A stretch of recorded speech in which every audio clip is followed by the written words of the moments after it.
this, I'll rather have my penis and cut the woman's. But that's the African mentality. Nigerian men, let's talk, because it's like the thing is not really balanced. This thing about family planning.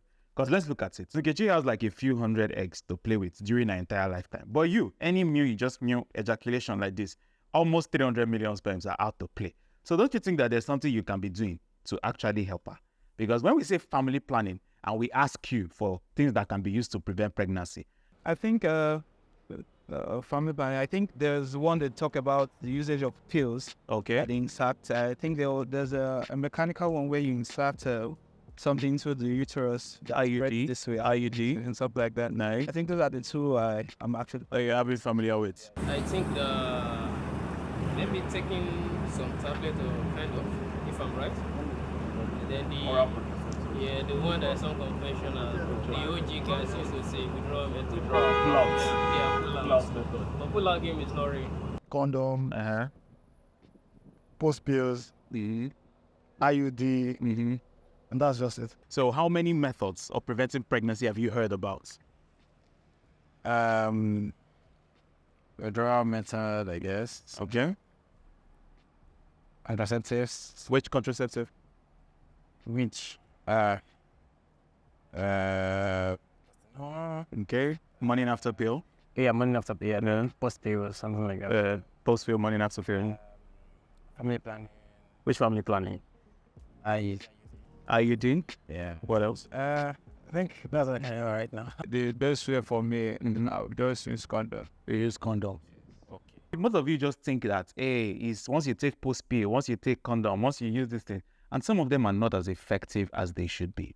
Now, there's one particular method that's been very ignored because many of you are afraid of it. It's called vasectomy, and it's almost 100% effective. More like shitting blanks.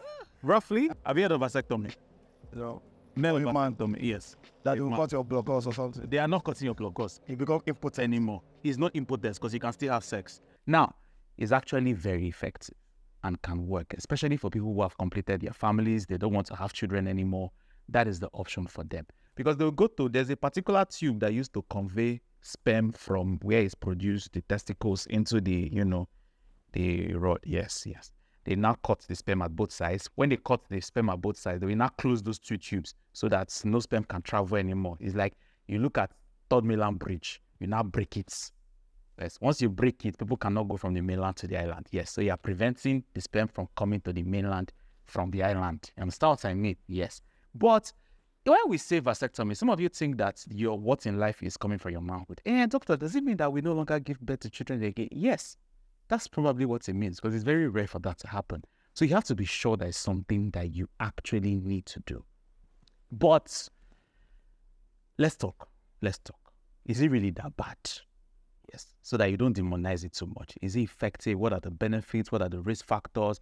Can you have sex again after doing a vasectomy? Can you impregnate Nkechi again? Those are the questions we need to ask. And we have somebody who has done it and is willing to talk about it and is going to join us now.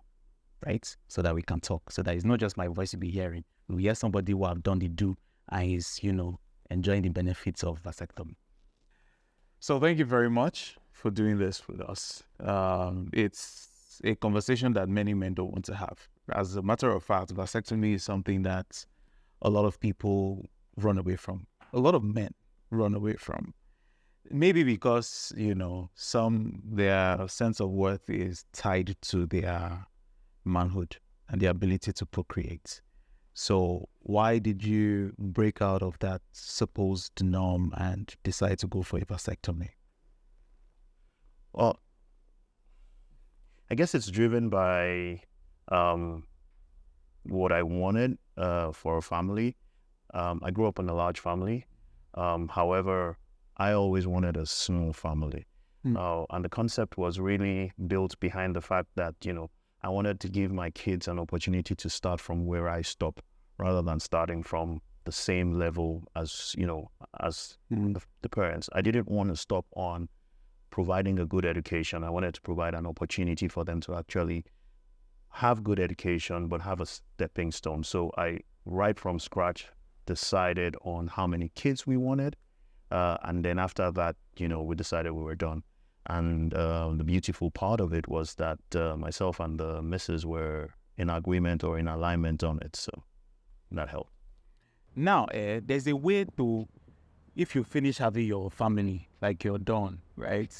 There's a tube that is from your testicles to outside. They can cut those tubes so that sperm cannot travel again outside. Or your wife or your partner can have her tubes cut so that eggs can no longer enter inside the womb, so that pregnancy cannot happen. If you were to choose between these two, which one would you choose? It's difficult. That's why we're asking it. Which one would you choose?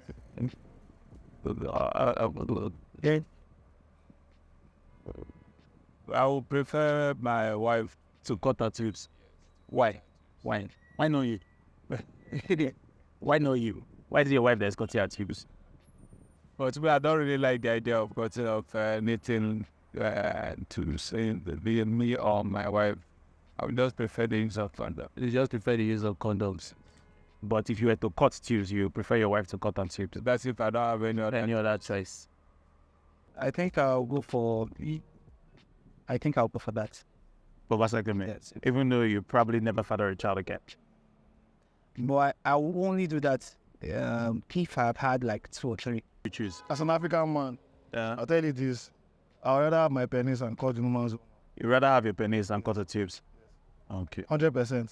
Well, that's the African mentality now, because an African man is allowed to have multiple wives And multiple kids. and multiple kids, but when a woman is done giving birth, she's done. But me, something can come up that I'll be 80 and I want to have children. So I think it's still okay for me to carry my penis around the way I want. So I think it will be based on. I mean, if I want to, go based on it, to be me, right? I'm not going to get it for it. It's to be me. But then, if we get to a point where we can check our assessors, pretend we mess with my wife, I mean, I'll most likely have to do it. I mean, if I'm the one who is looking forward to doing that, I mean, I'll most likely have to do it. And then even if it's the other way around, I mean, this is both ways. I mean, anybody can eventually do it, but yeah, I can. So let me backtrack to something you said. You said you grew up in a large family. How large is your family? Oh, football team and extra. Siblings or parents combined? No, I grew up in a polygamous family, so multiple kids. kids. Did that affect your relationship with your father? The father. So how was he able to spread all this love? It was tough, right? But he did the best he could. My father was the kind of person that helped within and outside. He was one of those people that was considered everybody's friend. So on that level, it was kind of easy. My father was the kind of person you could talk to about anything, right? I remember the time in university, I had a girl come sleep over, and she was over for a couple of days. And my father walked up to me and says, "You're married, you just don't know it yet," right? That's cool. So we're able to talk about things like that, so. Okay. So how many kids do you have currently? 2. 2 kids. And you knew you were done having kids. Yes. So usually, right, Nigerian parents like the plan A, plan B, plan C. And one of the reasons why we used to have a lot of kids was because they assumed that a lot of kids die young. Okay. So, before now, we used to have like a lot of, you would see people, I had 12 siblings, 11 siblings, 13 siblings of course. So it was more like a insurance mechanism. So if this one goes, another one will take its place and all that. Did you ever feel that at some point you're going to, this is not sounding dark, but did you ever feel that at some point maybe 2 kids would probably not be enough? No, not really. Like I said, the objective was always a few kids and then maximize their potential. That was always the objective. I also have the concept or the belief that my kids don't have to come from my loins to be my kids.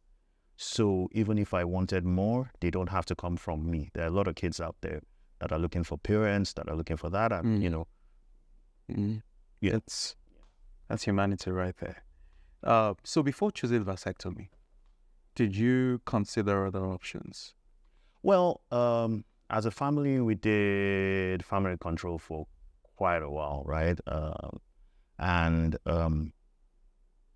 in fact, we only took it out just before my vasectomy, health reasons for the missus. But it was always something that was at the back of my mind, that something that I don't mind doing. It's something that takes away the risk from the missus and it's relatively harmless to me. So why not just do it, right?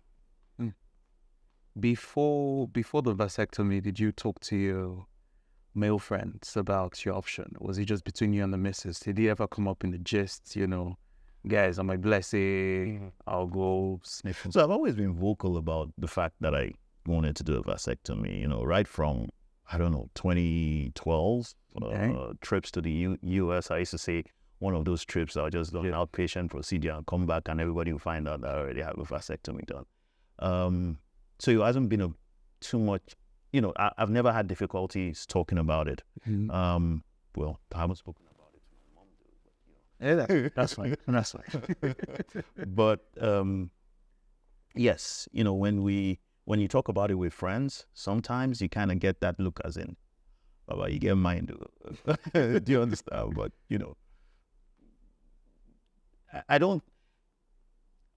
after my vasectomy, I've had the conversation with a couple of friends, and they stand in awe, trying to kind of understand and everything, and walking them through the procedure. A lot of them still say, I don't think I can. But I don't think I've gotten anybody that has been really out there that, you've done something that ends the world. True. It's just, I think a lot of men are still in that place of personal acceptance of it. They don't see it as, let's fight against this, same way some people are anti-vaxxers. But they just, do I really think that I want to take away that option? Right? So let's go to the procedure itself, right? How long was it? Oh, the procedure itself, or the process? So the process. Can you take us through the process? Okay. So the procedure itself it's very short. It's an outpatient procedure, right?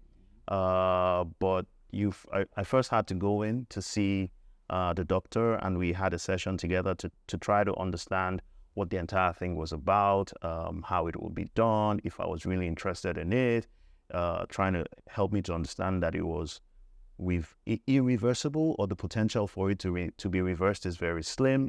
And the longer it's exactly the more difficult it is. Correct. Exactly. And so that was the idea. That was the first session. That was the first discussion. After that, then an appointment date was set, and the appointment date was set far in advance to give you the time to actually kind of weigh it, think about it, in case you didn't want to. So then on appointment date, we went over it again in details, the steps that was going to be taken, if I understood the risk, if I understood everything about it, and if I had any questions. And then the procedure was short. Procedure was short. Very short. Did you have any side effects after? No, nothing really, right? Okay, so do you want me to go into details as to exactly how the procedure is? Okay, so you get into the doctor's office. In my case, it was a male and a female nurse and a male doctor. And they kind of just, let me give you the backstory, right? So I get into the clinic. Up until when I get into the clinic, I'm still not here, not there, right?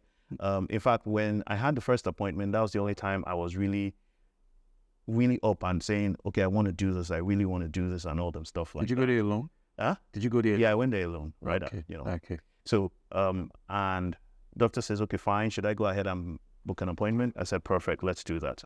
And then I didn't hear anything for a couple of months. Then I got an appointment date sent to me, and I was like, oh, okay, this thing is real now, right? But again, it was still a couple of months away, so I had time to think about it. But in my case, I work a lot, so I'm always very busy, so I didn't have the time to really process it. So for a while, I had it until, the only thing I remember is I set the time, I set in my calendar the date for the procedure itself. And then I got the reminder about 2 or 3 days before that you have this appointment on this particular day. So at that point, I thought about it again. I did a bit of Google search, but nothing, in depth, and, some YouTube videos, but nothing really in depth, and nothing was completely out of it there, right? And then I go into the clinic. I'm number 4 on the list. So I get in there in the clinic, and they're like other men there, and I'm like number 4 on the list, and I'm like, okay. I watched the first guy go in. You guys did not have any sort of community bonding. No, hi, my name is. Everybody just kept quiet. I'm looking to sell them as if they were going to lose a big part of their life, right? But yeah, but most other people came with their spouse. I didn't, right? I came alone for that. I probably would have made a joke there or something. Oh, really? Very dark. No, it would have been terrible, right? Everywhere it was quiet. It was dead quiet, right? And then we're all kind of watching. So the first guy goes in, and then he comes out, and he's limping. And then we're like, okay. Then the second guy goes in, and then he comes out about 25, 30 minutes later, and he's bouncing away. And you're like, okay, not so bad, And then third guy, and then myself, I was the 4th person. So, but in between the first and the 4th guy, I had the time to actually really go out, think about it. I was like, okay, do you really want to do this? What are the pros? What are the cons? But like I said, I've always been of the opinion that my kids don't have to come from my loin. So it wasn't too difficult. It wasn't too difficult a decision to make. So I go in. They're like, okay, let's walk you through the process again. Let's tell you what the risk and everything is. Do you have any questions? I think I can't remember if I had any questions, because I think I'd watched a lot of YouTube videos and everything like that. And then they say, okay, go in and change. So I went in, I changed into this small mini paper towel. That always does not have any of that. I kept my top on. The only thing they asked was take down your top, and they gave me you a mini skirt. Yeah, mini skirt, correct. That is it. And then easy access, exactly. In fact, I almost asked why they gave me in the first place, because as soon as I got onto the table, they just put it up. So anyway, I get onto the table. And they tell me, okay, so we're going to start. The initial pain you will feel is the anesthetic or the pain killers. It was local anesthetic, so I was awake all through it. And that was the initial pinch, and that was the most pain I felt throughout the process and even after during recovery. But it was quick, short, just like you take an injection or something like that. Feel an initial pain, and then after a while it becomes a bit of a numb feeling.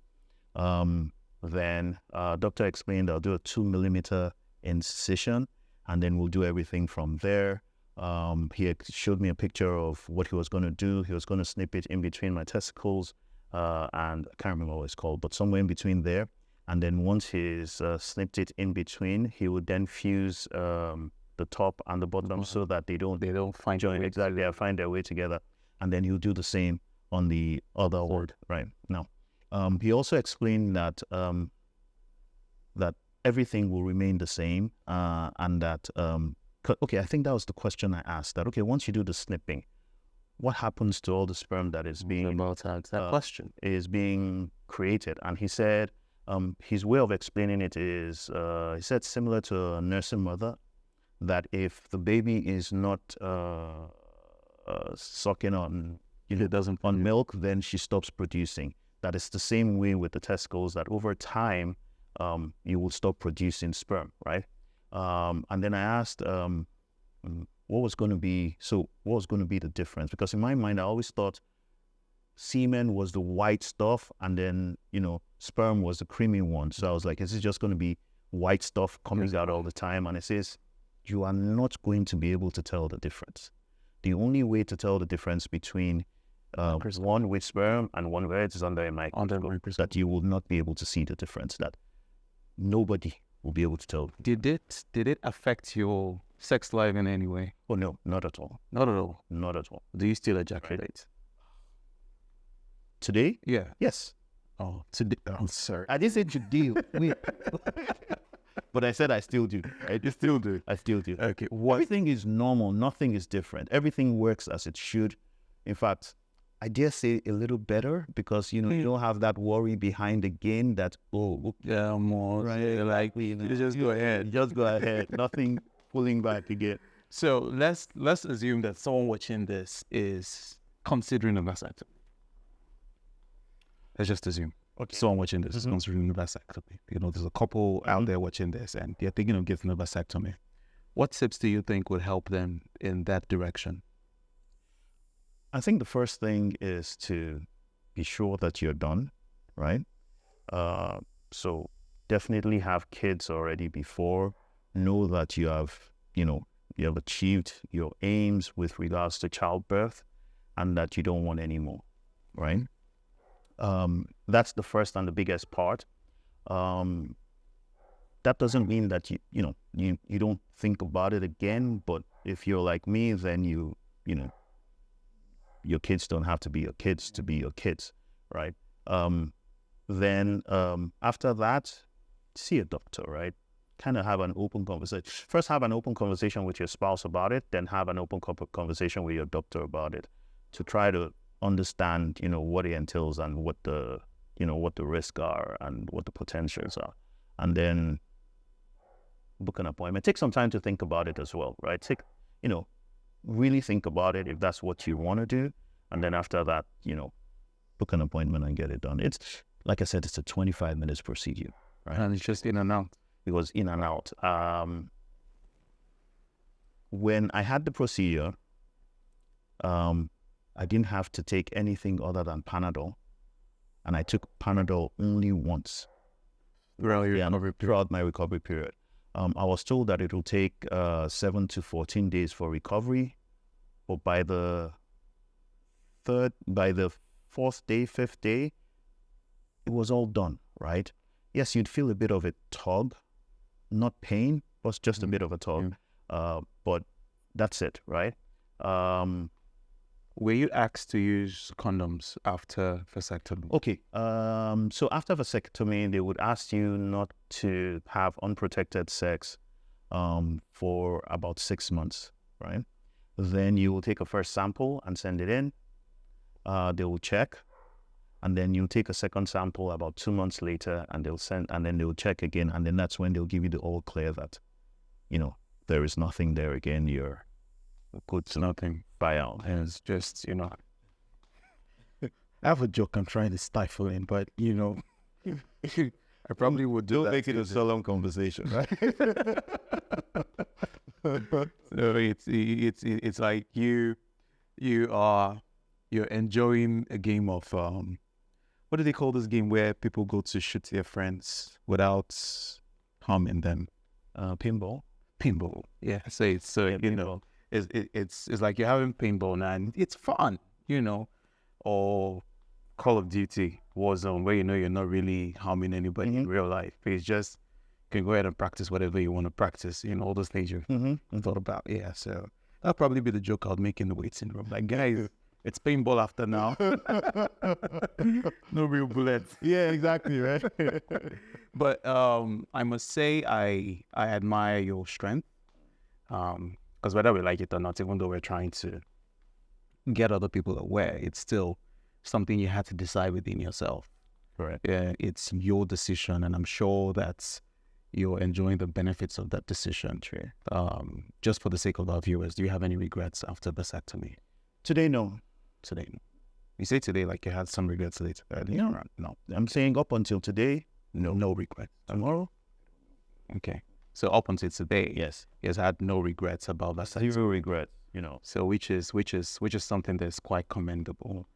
We only hope that more men take up that choice of family planning, because it's almost as if it doesn't exist for men, you know, especially in this part of the world, because just the types of family planning, barrier types, and then, you know, you have the other types that are just listed for females, even though some people will make the argument that a woman produces about 500 eggs during her lifetime, and then we have millions and hundreds of millions of sperm per ejaculate. So don't you think it's a little bit unbalanced to focus on here? But yes, it's still something we need to discuss on. But thank you.